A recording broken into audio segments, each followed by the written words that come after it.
Humans can survive wounds that should make survival mathematically impossible.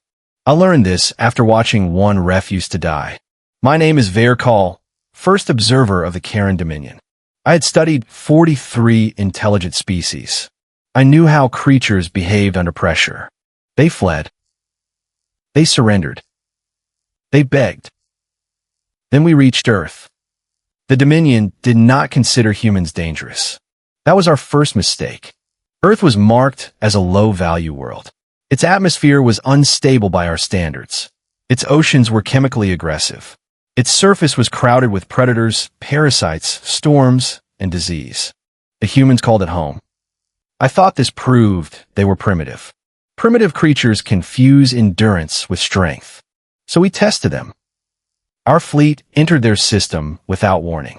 300 warships, 6,000 orbital weapons, enough firepower to erase their largest cities in minutes. The humans did not attack. They watched. That confused me. Every civilized species understands the first law of defeat. When the enemy is stronger, surrender early. Humanity did not surrender. Instead, they sent us a transmission. One sentence. We know you're here. I assumed it was fear. It was not. We destroyed their first orbital station. The humans watched it burn. We destroyed another. Still nothing. Then a third. No response. My commanders became amused. I became curious. Why would a species watch its defenses disappear without resistance? I believed I understood them. They were calculating. Perhaps they intended to negotiate after realizing the difference in power. That would have been sensible. Humans rarely do sensible things. Our invasion began at 4:17 planetary time. Dropships descended toward the continent they called North America. I watched from the flagship. Millions of lights appeared below us. Cities. Roads. Factories. Human settlements. Then every light went dark. All of them. At once. The planet disappeared beneath us. My tactical officer whispered that the humans had surrendered. I agreed. We began landing. Then the darkness moved. Something enormous rose from beneath the ocean. At first, our sensors identified it as geological movement. Then the object broke the surface. It was a ship. No, a weapon. No, I still did not know what it was. It had no recognizable Dominion design. No elegant armor. No energy shielding. No gravitación estable luces. It looked crude. Ugly. Almost unfinished. But it was moving.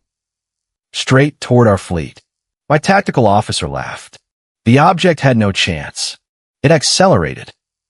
Then it vanished from our sensors. 3 seconds later, one of our cruisers exploded. Then another. Then 7 more. No missiles appeared. No energy signatures. Nothing. Our instruments simply reported dead ships. I ordered the fleet to spread out. That was when we saw them. Human ships. Thousands. They had been hiding beneath the planet's magnetic noise.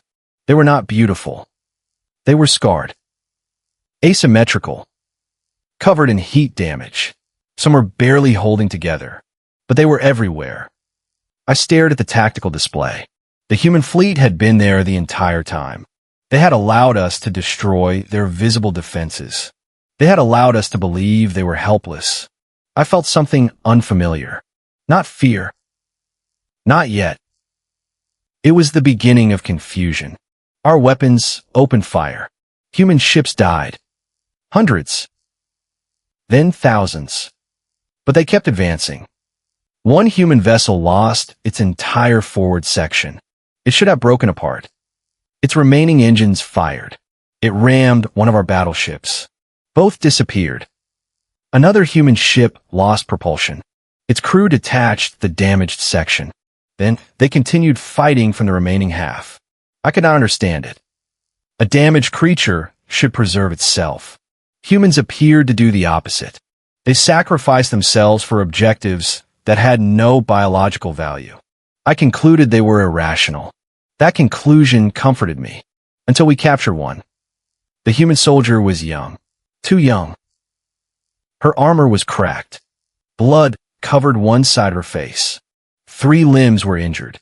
Our medical scanners predicted death within minutes. She looked directly at me. Her eyes were calm. I expected pleading. Instead, she smiled. Not happily. Almost apologetically. I asked why. She said nothing. Then every alarm on my ship activated. My guards turned toward the prisoner.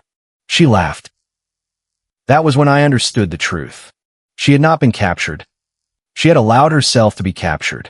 Something inside her armor began counting down. 5. 4. 3. My guards raised their weapons. 2. The human looked at me. 1. The lights went black. And somewhere inside my flagship, something began to breathe. Not mechanical. Not alien. Human. I had believed the battle was happening outside my ship. I was wrong. The humans had already won their way inside. The thing breathing inside my flagship was not a machine. It was a human. I knew that because it whispered my name. Veyr-Kaal. My blood froze. No Dominion soldier knew my private command name. I ordered every corridor sealed. The ship obeyed. Then the doors opened. One by one. Not because of sabotage, because someone was walking through them. My officers panicked. I did not. Panic was a biological weakness. Humans had already demonstrated enough weaknesses. That was what I told myself. Then the first security team disappeared. No screams. No weapons fire. Just silence. We found them 30 seconds later. Alive. Unconscious. Their weapons were neatly placed beside them. The human had defeated 12 trained soldiers without killing one. That made no sense. If humans were predators, they should kill. If they were warriors, they should destroy. Instead, this one had shown restraint. I assumed it was because she was afraid. That assumption lasted 6 seconds. Then the flagship shook.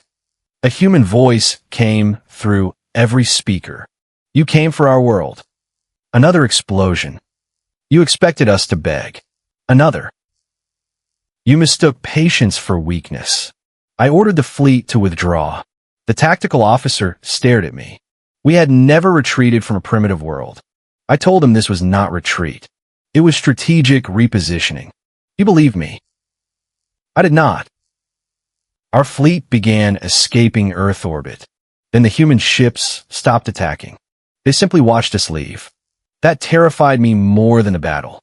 Why stop? We had lost 38% of our fleet. Earth had lost entire cities. Their orbital defenses were shattered. Their ships were burning. Yet humanity allowed us to escape. I believe they had finally reached their limit. I was wrong again. We jumped into hyperspace. 3 minutes later, our navigation system screamed. A second fleet appeared ahead of us. Impossible. Nothing could follow a Dominion hyperspace jump. Nothing biological. Nothing technological. Yet human ships emerged from the distortion. Hundreds of them. They had not followed us. They had predicted us. That was worse. Our weapons fired. The human fleet split apart. Not randomly. Perfectly. Every vessel moved into a position our targeting system had not calculated. Then they attacked. One human ship struck our flagship. The impact tore through 6 decks. Gravity failed. Bodies floated through the corridors. My command chamber cracked open to space. I survived because an officer dragged me behind an armored bulkhead. I looked at him. He was bleeding. He was terrified. But he kept working. I asked why. He said, because they're still alive. He pointed toward the crew. Humans had boarded our ship, not to kill everyone, to rescue their own captured prisoners. That was when I understood the pattern. Humans did not fight to win. They fought because something belonged to them. A person. a family, a city, a memory, a promise. Their weakness was attachment.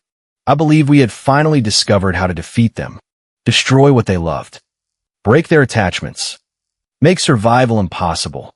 So I gave the order. Our remaining fleet turned toward Earth. We would destroy the planet.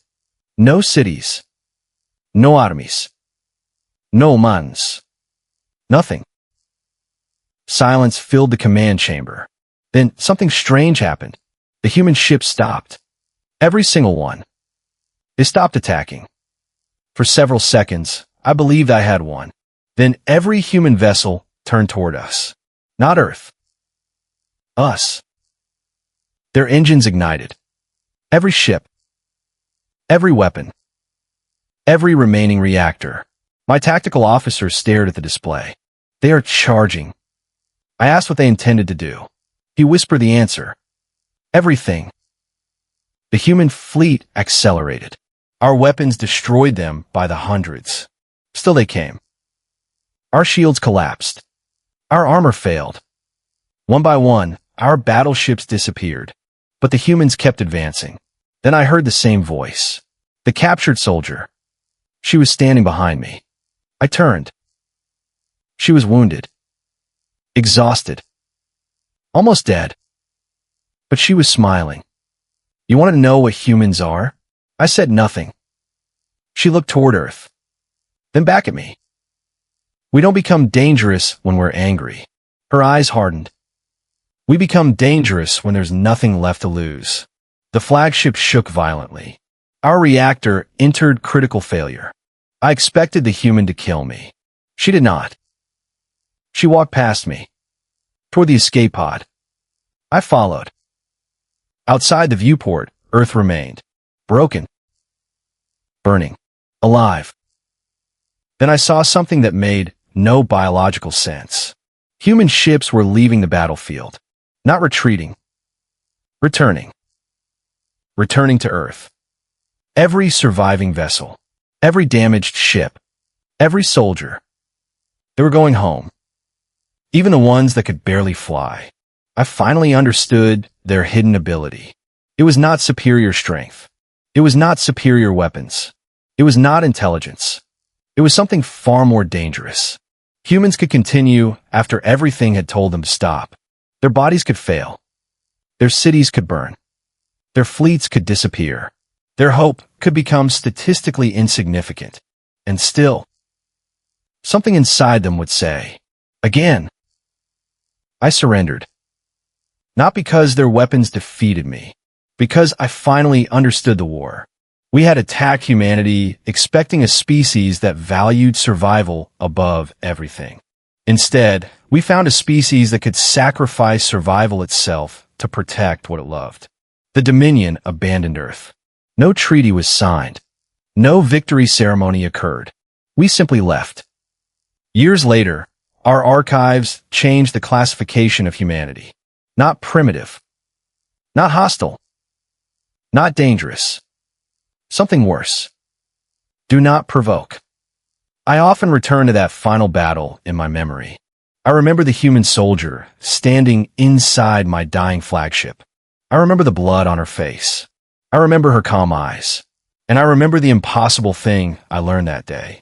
Humans can survive wounds that should make survival mathematically impossible. But that was not the truth. The truth was much worse. Humans do not survive because they are impossible to kill.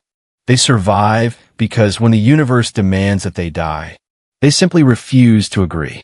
If you enjoyed this HFY story, don't forget to like the video, subscribe to the channel, and turn on the notification bell for more epic sci-fi stories. Thanks for watching, and remember, never underestimate humanity.